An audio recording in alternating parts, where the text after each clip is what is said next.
So we are joined today by Mary McKinnon from the Open Door. The Open Door is a housing first agency, so they connect community members with housing, with a housing need to actually get housing. They also participate in the Representative Payee program, which is a program from the Social Security Administration. So they're much more of an expert on this than I am, which is why we invited them here today. So Mary, I will turn it over to you so you can get us started. Hi, everyone. My name's Mary McKinnon. I am the supervisor here at the Open Door for the Rep Payee program. Not only does the Open Door offer Rep Payee services, we are a housing first harm reduction agency. We do non-medical case management as well as Rep Payee and also housing. I'm very glad to be here today. Today is just a brief overview of Social Security benefits.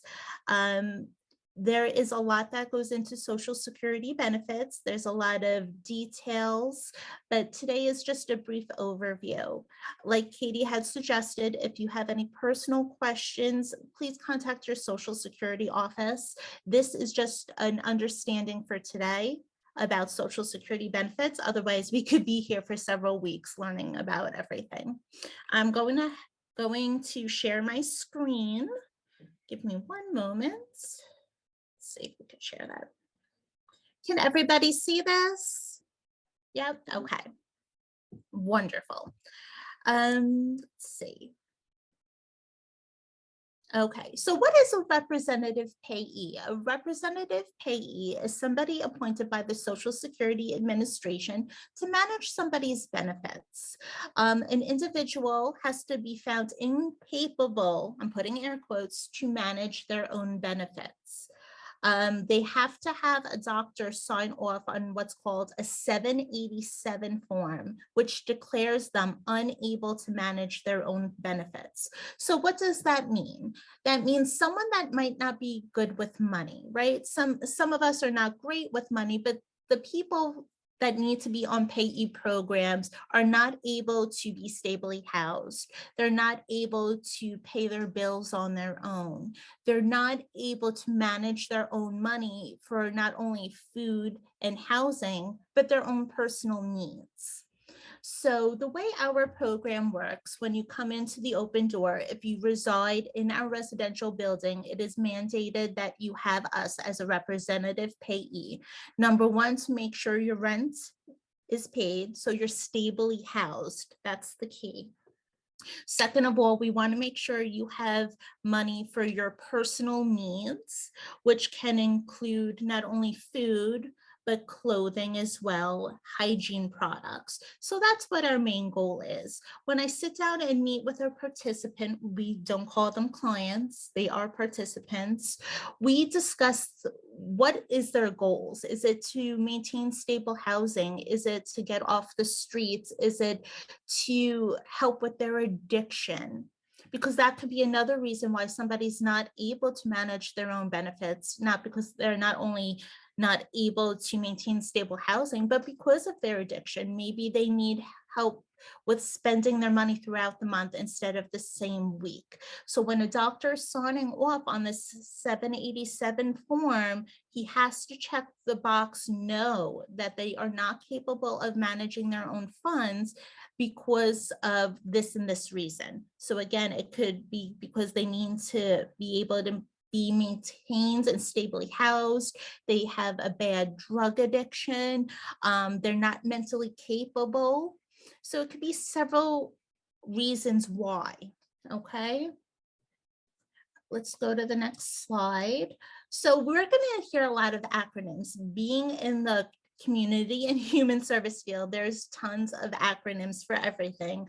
And I actually have a book of acronyms at home. But for today's purposes, we're going to go over what some of these acronyms mean. SSDI, Social Security Disability Insurance. I call it SSD for short because some people do get it confused with SSI, which is not Social Security Insurance. It stands for Supplemental Security Insurance. SSI, it's a needs-based benefit. Therefore, it is supposed to supplemental your income. Okay, SSA is Social Security Administration. SSP is the State Supplement Program. DAC is a DAC benefit. That stands for Disabled Adult Child. It's an older acronym used, but for today's purposes, it's a DAC benefit. TWP is Trial Work Period, and SGA is Substantial Gainful Activity. We'll get into these acronyms along the presentation. So, Social Security Disability. What is the difference between SSI and SSDI? Well, SSI, again, is a needs-based income. It's for people 65 and over, blind or disabled, has income restrictions, and you can get Medicaid after the 2 months. So with SSI, you're able to get linked with your SNAP benefits, EBT benefits for other states. SSI, I believe, is $914 this year. It is the COLA increase every single year. SSP, I believe, for the state of Pennsylvania is $2210. From New York, it is $87. SSP has not been changed in over a decade.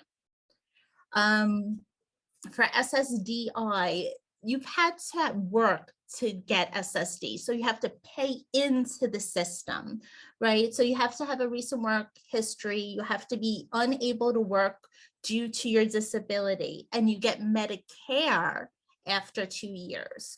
So SSI is Medicaid, SSD is Medicare. It is possible to get both Medicare and Medicaid, but we're not going to hop into that just yet. Okay, so again, SSI has income restrictions. So let's go on to the next slide. So for SSI and SSD, what does a Rep Payee do, right? So any income changes have to be reported to SSA.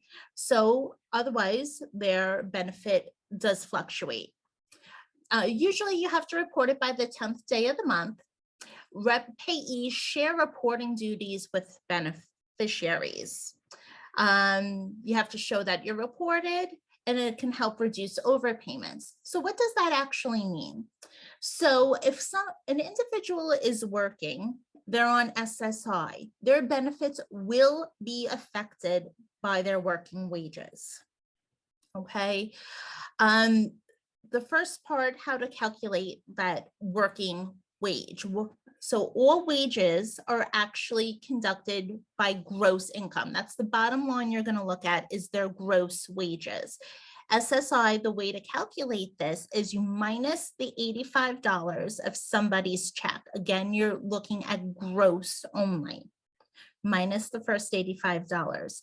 SSI has a rule, it's called the 2-for-1 rule. For every $2 you make, $1 of your SSI benefit is deducted, right? So first you minus the 85, then 2-for-1, so you're dividing it by half. That will give you an estimate of how much your benefit you will receive for the following month. So say if I report my wages in the month of March, the end of March. So I worked all throughout March. I report my wages at the end. It's not going to take effect for April. It'll take effect for May. Okay, so you have to keep that in mind when you're budgeting your money, or you're budgeting another participant's money, that as soon as you report the wages, it's not going to take effect the following month. It'll be the month thereafter.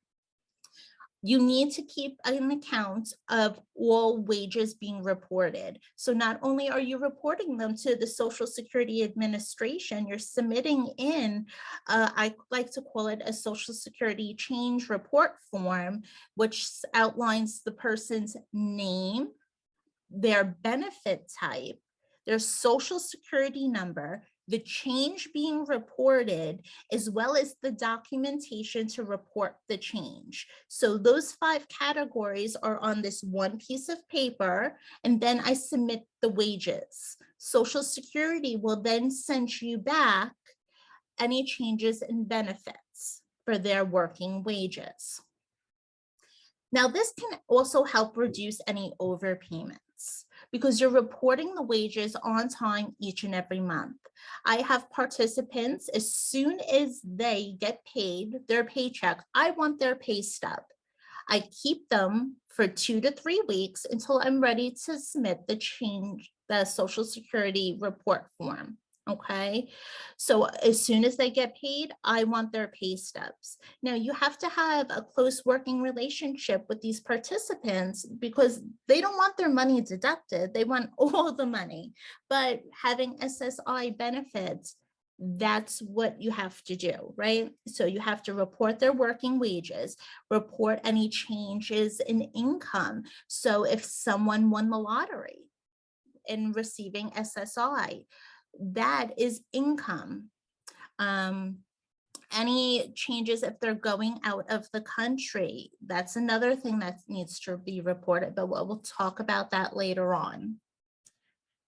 Okay, let's go to the next slide.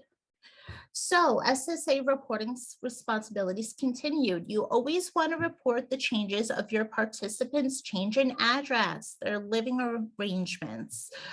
Who are they living with? Are they living with someone? Are they living in an SRO? Are they living in congregate care? New York has 3 congregate care levels, congregate care level 1, 2, and 3. So you always have to address where they're living. It's also to help with their Medicaid renewals and also to help with their SNAP benefits, because not all the time does Social Security communicate with the SNAP benefit office or Medicaid. So that's when you have to make sure that you're changing the address correctly with Social Security so that address can then be transferred over to that other agency. Status such as marriage, divorce, citizenship, immigration, legal alien status. That's important because if you file with SSI, you're receiving SSI and you're married, you don't get the same amount of income as your spouse because again, it's for the household. Change in earned and unearned income, including wages. Again, if you're working and you're reporting your wages on time every single month, your income will change. But what happens when you stop working? You still have to tell Social Security that you're stopped working. If you're not reporting your wages, they're going to go on an estimate. So if I'm working March, April, and May, but I decided to take the summer off for June, July, and August, and I'm wondering why I'm not getting my full benefits, it's because I didn't report that I stopped working. Admission to discharge from institutions like hospitals, nursing homes, intermediate care facilities, prisons, and jails. So going back to what we just learned for SSI, it is a needs-based income. In Social Security's eyes, if you're residing in a hospital for more than 90 days, put a pin in that because we're going to come back to that, or a care facility or prison or jail, your needs, air quotes again, are being met. Therefore, Social Security does not pay SSI benefits if you are in prison, jail, or if you're in the hospital for more than 90 days. Okay, so something that you may not know, anytime a participant goes into the hospital, if it's getting close to that 30-day mark, you need to obtain a 90-day letter. Now, some of you may ask, well, what is a 90-day letter? A 90-day letter is signed off by the participant's doctor stating, and this is very important, this exact quote, they don't expect the participant to be in the hospital for more than 90 days. You want to get this letter before the 30-day mark that your participant is in the hospital. The reason why is because you're going to submit it to Social Security. That way their benefits will be intact for the next 90 days. Okay. They will not lose their benefits. But what happens on day 91? you will report to Social Security that the participant is still hospitalized. Thereafter, their benefits will stop, but can be reinstated upon discharge. So it's always important to report their discharge summary to the Social Security office outlining their date of discharge. And again, you want to keep copies and records of everything, because during their recertification or renewal, they'll ask if a participant was in the hospital for more than 30 consecutive days. And if you say yes, you have to be able and ready to show that they were discharged. Let me just take a step back. So it's 30 consecutive days. So if somebody goes into the hospital, say July 15th, it's not from July 15th to August 15th. It has to be a full calendar month. So you're going to go from July 15th to August 1st, then August 1st to August 30th would be one calendar month. Okay, so that's the time that you want to get that 90-day letter into Social Security. So if you leave the United States on vacation, you're on SSI, that's fine, but you have to be back in the country before 30 days. Okay, so it's going to be consecutive 30 days. So don't get it confused with the 90-day letter where it starts in the middle of the month. This is 30 straight days. So if I'm going to France, right, and I'm on SSI and I leave July 1st, I need to be back before July 30th. Okay, in order for you to reinstate your SSI benefits, if you do leave for more than 90 days, because after 30 days they will be stopped, you have to submit a copy of your passport showing when you exited the country, when you came back, and a copy of your tickets for your flight. Or tickets for your flight. The easiest way is to get a copy of the passport, okay? This is to get your benefits reinstated for SSI. It's very important. I've had a participant every year goes to Colombia for 60 days. Every year we have to send in a Social Security change report form to Social Security, stopping his benefits, saying my participant is leaving the country for 60 days. They will stop the benefits for however long they are out of the country. And when he returns, you show a copy of the passport, and then his benefits will be reinstated again. There is no need to put in an additional SSI application. It's almost like you're hitting the pause button. So having open, honest communication with your participants, what their lifestyle is, what they're doing, what their future plans are, is very important when keeping track of their benefits. So SSD reporting responsibilities: improvement in your medical condition, work status, convicted of a crime, change in your name. So we talked about SSI reporting responsibilities. So let's take a step back and go to SSD. Social Security Disability Insurance, SSDI or SSD for short. SSD is not the same as SSI because it's what you paid into. You paid into the system in order to receive these benefits once you're found disabled.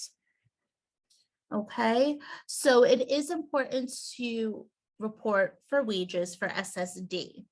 There's a number of factors that we are going to get into regarding trial work period, SGA, substantial gainful activity.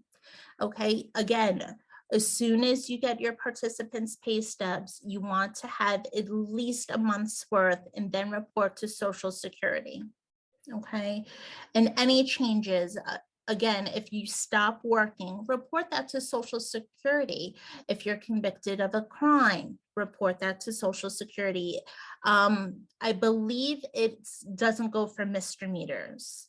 If you're going into jail, report that to Social Security. You'll still get your SSD because it's not SSI, but you still have to report where you're going.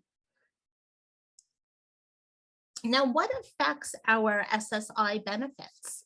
Money, resources, bank accounts, cash on hand, property, land, vehicles, life insurance, burial funds. So this is everything that can affect someone's SSI benefits, because again, it's a needs-based benefit. So if you have 10 grand laying around, Social Security is going to be like, well, you have $10,000. Maximum cap of resources is $2,000. So you're over-resourced. You will have an overpayments and have to return back that money from Social Security for any, let me stop. You will have to return the money back from Social Security if you receive SSI benefits if you are over-resourced. The cap is $2,000. So if someone has $10,000 in their bank account and they received 3 months worth of SSI payments when their amount was over 10,000, the first thing you're going to do for an SSI participant is either 1, spend them down. Number 2, put it into a supplemental needs trust. We'll get to that as well. Or 3, use the PALMS rule. Well, what is the PALMS rule? PALMS rule is by Social Security that states you don't have to pay, again, we have $10,000 in our bank and the cap is $2,000. So we don't have to pay $8,000 back to Social Security. Oh, no, no, no. PALMS rule states you only have to pay back the amount of Social Security money that you received while you were over-resourced. Okay. Let's get into life insurance. So here I have term life insurance has no cash value. Whole life insurance policies do. So what's the difference? Well, for SSI purposes, having no cash value is the best life insurance policy you can get if you're on SSI, because it cannot count against you. You can't get cash out of that policy. Whole life insurance policies, you can take cash from your whole life insurance policy, and that counts as a resource. Now, for SSI purposes, you're allowed to have a vehicle. You're allowed to have a home. You can't have 2 homes in Boca Raton and 1 in Vegas. You can't do that. Burial funds are $1,500. Again, it's going to count as a resource. Boats, cash on hand. Again, we're going back to wages, home, other homes, and land. Okay, so for SSI purposes, you want to get a term life insurance policy, not a whole life insurance policy, so that way it doesn't count against you. Quickly, we're just going to go over a disabled adult child, DAC. It's someone who becomes disabled before the age of 22. In order to qualify for SSD as a DAC, you must be unmarried, 18 years or older, and became disabled before the age of 22. You need to have medical concrete proof that you were disabled before the age of 22. Adult children qualify for benefits under their parents. This means the parents under whom they qualify must be either deceased, receiving Social Security themselves, retirement benefits, or be receiving SSD benefits. Okay, so that's the only 3 ways a DAC benefit can be received. So it's very hard to prove a DAC benefit. I have successfully completed half a dozen DAC applications in 4 years. And that's quite a high turnover. It is very detail oriented. It's a very long, grueling process and a lot of documentation, but it can be done. Okay, so let's get into SSD and their trial work period. TWP. So if you receive SSD, you're eligible for a trial work period. So what's a trial work period? Well, maybe you've been receiving SSD for some time and you think you're ready to go back into the workforce, but you're really not too sure. So SSD, Social Security, allows you to work, and it doesn't have to be consecutive, for 9 months in a rolling 5-year period to test out your feet, to see if you're able to go back into the workforce, to see if you're able to work above SGA, substantial gainful activity. The 9 months don't have to be consecutive at all. During the trial work period, you'll receive your full SSDI benefits. You'll still receive your Medicare as long as you report your work activity. How is the trial work month triggered? Well, it's triggered when someone is working and working over $1,050 a month, okay? So with that, it is gross, it's not net. So it's going to be before taxes. Trial work periods are great for people that have SSD. You're able to get job coaching. They have all these other work incentives. However, you have to make sure that you're not going above SGA after your time with trial work period. Okay, and I'll touch upon that in a moment. So let me just go to the next slide. So during that trial work period, you're able to work as much as you want. You can make $5,000 in a month, and it's not going to affect your benefit while you're in your trial work period. Okay, so going back to SGA now, the monthly amount for the year 2023 is $1,470.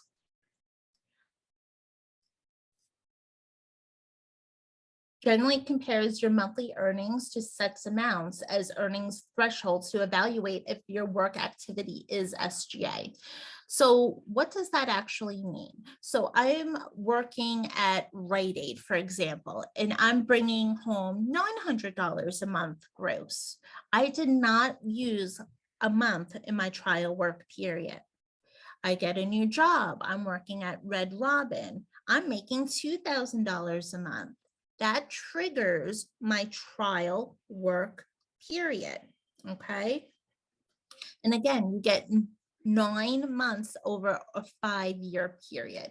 So what happens if I work all 9 months? What happens then? Do I lose my benefits? No, because Social Security wants you to work. So what happens? The extended period of eligibility. So after you use your 9 trial work months, making as much money as you possibly can over the trial work period amount, you have 36 months, which you can still work and receive your benefits, as long as you do not go over SGA. I want you to make sure you keep that acronym in your mind. SGA, substantial gainful activity. Again, do not go over $1,470. Okay, and you're still able to keep your benefits. So you can work, keep your benefits, and get your Medicare. Okay, it's a very lucrative deal for people that just want to work part-time, get out of the house, join the workforce, and you're still able to keep your benefits. So it is important to note that you're responsible for tracking your earnings. If you don't have a representative payee that is appointed by the Social Security Administration, you are required to report your wages, okay? During this time, SSA will evaluate your gross earnings to see if it goes over SGA. You'll still receive payments for that month and for 2 additional months after that. That's what's referred to as the grace period. If you continue to earn above SGA, your benefits will then stop after the 36 months. So let's break this down again. So we have 9 months of a trial work period. Then you get 36 months of an extended trial work period, okay, to work. And if you go over SGA, the $1,400, then only will your benefits stop. But you have 2 additional months after that as a warning period. Okay, so again, we're keeping SGA in our minds. Do not go above SGA after your 36-month extended period of eligibility. To report our wages, again, by phone, fax, in office, or by mail. You're able to get monthly texts. SSA.gov redid their website recently, and it is very user-friendly. You're able to get specific forms that you need online. Not all the forms are available, but many of them. And call your local office if you have any questions or concerns. That's what they're there for. That's where they're able to answer any questions. If you're calling on behalf of somebody else, please note that they will not talk to you. That person has to be present in the conversation. Okay. So failure to report household income, being over-resourced more than $2,000, reporting changes, but SSA fails to act on them, pursuing then losing your appeal, Social Security disability, failure to report earnings or some lump sum income, pursuing then losing your appeal. That's for overpayments. So I wanted to go back to what we had just talked about with someone receiving SSI and is being over-resourced and had that $10,000 in savings. And that's a lot of money for someone that receives a limited income. And I told you to put it into a supplemental needs trust. That's what you want to do. I had a participant actually win the lotto. And they came to me and he was on SSI benefits and he couldn't afford to lose his Medicaid or SSI at all. And he says, Mary, I won the lotto. And it wasn't millions. It was a hefty amount, a little over $100,000. I said, do not sign that check. What we have to do is set up a supplemental needs pooled trust account. This is a way to funnel the money so you could still receive your Medicaid and receive your SSI benefits. And it is legal, okay? So if you have a participant that is over-resourced by thousands of dollars, tens of thousands of dollars, look into supplemental needs pooled trusts. Okay, this is a different way to funnel the money. It has to be, the binder agreement has to be reported to the Medicaid office, and reports do have to be done every so often, but it's a way that a participant is able to have almost a savings and still receive their SSI and their Medicaid. Let's go over to, so again, if you have any questions, concerns pertaining to any specific situation, you always want to contact your Social Security office for any questions or concerns you may have. Again, this was only a brief overview of Social Security benefits. I could talk for days and hours on end about all the little tips and tricks and what goes into everything, but just to keep in mind a fresh overview, SSI, Supplemental Needs Income. It's a needs-based benefit, right? So it's associated with Medicaid. SSD, Social Security Disability Insurance, okay, is associated with Medicare. Okay, they're both two different benefits conducted by the Social Security Administration, and there's different rules and regulations for each. Okay, especially while working. So only SSD recipients are able to get the trial work period. They're only able to get the extended period of eligibility. SSI participants do not get that. They get the 2-for-1 rule. For every $2 you make, $1 of your SSI is deducted. Okay, and then this SSP program, state supplement program, is associated with SSI. I see we have some questions in the chat, and that is it for, I only had 18 slides, but I thought that there would be a lot of questions, so I wanted to make sure I answered as many questions as I can. So let me see. So one of them is, in lieu of a supplemental needs trust, could someone put that money in an ABLE account? Yes, you're able to use ABLE accounts. I believe every state is different for an ABLE account, but you want to check the regulations for that. But yes, I believe an ABLE account is something you're able to use. Are you able to share any information on benefits available to minors? So a minor is able to get SSI benefits if they are found blind or disabled. Those are the only two. They have to be under the age of 18 and have a serious enough medical condition that they have to receive SSI and Medicaid. It can't be that a mother or father has SSI and the child is fine. That's not it. They have to be disabled under the eyes of Social Security or blind to receive SSI benefits. And they don't have an age to start. So if there is a baby born, they are disabled, they're able to get SSI benefits immediately. It wouldn't be SSD because the child is not working, okay, and not over the age of 18, they would receive SSI benefits.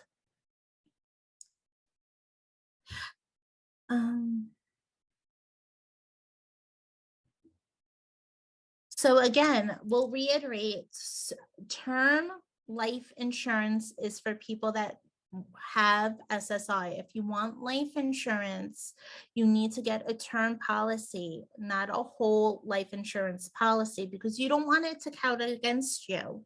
If you do wind up getting a whole life insurance policy, that's up to you, but I'm talking about the ways to get life insurance and keep your benefits so it doesn't affect you.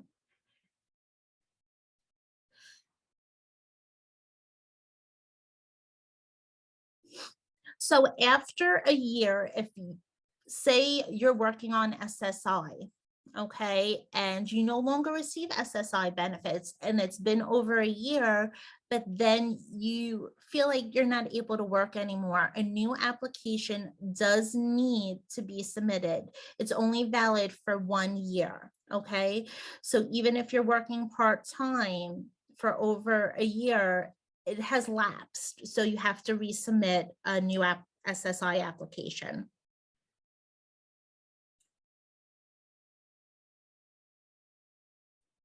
Mary, we had a few questions that were submitted on the registration, if it's okay Oh, if okay. I share those.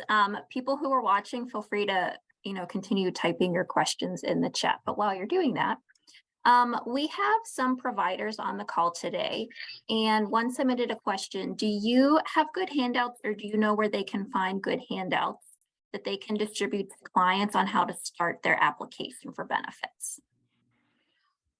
So I would not recommend an individual to start their own application. A case manager, a rep payee, look at SOARS has a wonderful website. There's SOARS applications all over the United States. Seek out a legal aid for free. These applications are long, they are grueling, they require a lot of information. And through my experience, participants who need these benefits are not able to fill out these applications fully. So I would not recommend participants filling out the application on their own. Seek out another resource. Seek out guidance from a social worker. Seek out guidance from a clinic. Go online and look up SOARS sites, SOARS, I believe it is, and to get further information, and they can help you.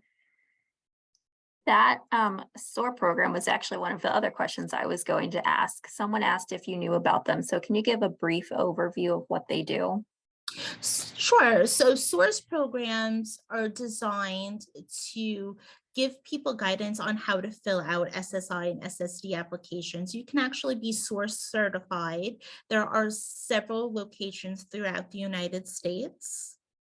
They help people fill out the applications. They'll fill them out for you on your behalf to make sure you're getting the benefits that you do deserve. If you are on SSD, this just came through the chat. If you're on SSD, do you have to take Medicare after 2 years? Or could you keep your insurance through your pension? I don't know if that's too specific. In my experience, I have not had a lot of people with SSD and a pension. I believe if you're getting SSDI, Medicare is attached to it. And I don't know if a pension could be a supplemental part to your Medicare. You know how they have different plans, A and B, and a supplemental part C. So without getting into specifics, I would check your local Social Security office. I'm sorry, I'm not able to be more helpful on that. This might be a potential thing to run past the Social Security office also. Would you encourage an adult debating applying for disability to consider SSD first, then SSI? And the commenter wrote that they're encouraging them to count their work credits to see if they would qualify.